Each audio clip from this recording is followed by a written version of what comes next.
U.S. Imperialism Project, Yellow Journalism by Anna Nicole Suzhou, Kevin Pan, and Vanessa Tang Zhao. What is yellow journalism and where did the term originate from? Yellow journalism was a style of writing, typically in the newspaper, where they would emphasize sensationalism over facts. You can tell when something is yellow journalism by its format. They typically have misleading and large headlines, many images, and fake or minor news. Use melodrama, romance, and hyperboles. The term yellow journalism comes from a popular New York comic, which featured a yellow dress character, the Yellow Kid. The Yellow Kid appeared in the New York Journal and New York World in between 1895 to 1898. Why was yellow journalism used and what was included? It exaggerated news to lure readers and to make more money and was very effective as it sold millions of newspapers. These papers included a scare headline to attract readers, lavish use of imaginary pictures or drawings, fake interviews and headlines, and false learnings from so-called experts.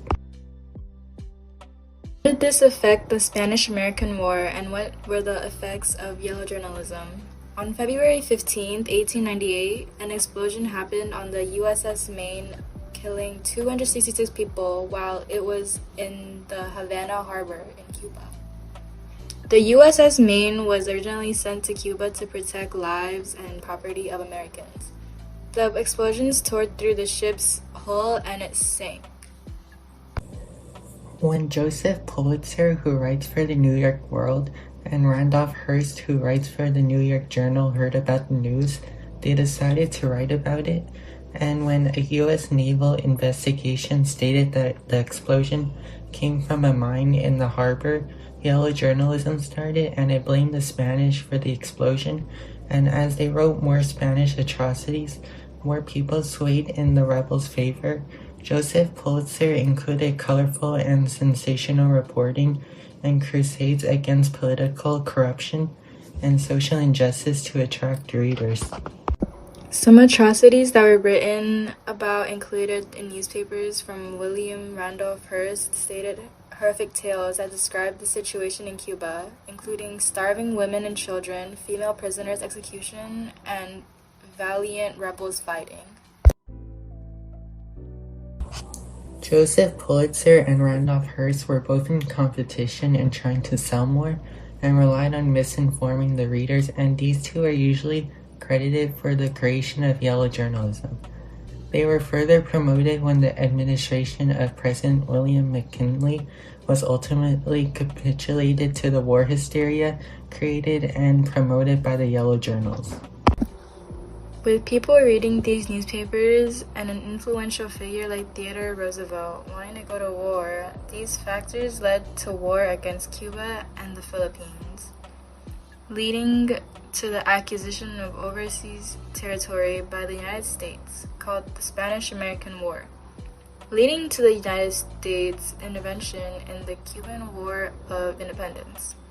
The conflict, combined with the Spanish-U.S. tariff controversy of the 1890s, had destroyed 2/3 of its productive capacity.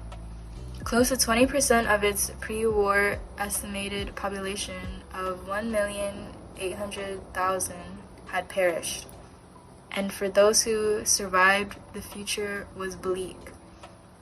Cubans had no capital and were heavily in debt.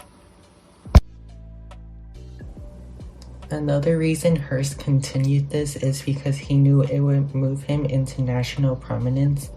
Yellow journalism stirred up the phrase "remember the Maine" because of the articles stating that the explosion was done intentionally. This was not the only thing yellow journalism affected, as it further encouraged a climate conducive to the outbreak of international conflict and an influence for the U.S. to expand overseas. When was yellow journalism big, and is it still relevant today? Yellow journalism was most relevant during the late 1900s. Yellow journalism is still common to this day. The modern day version being clickbait is more prevalent than it was in the late 1900s. Yellow journalism is very harmful as it desensitizes situations by making jokes out of them.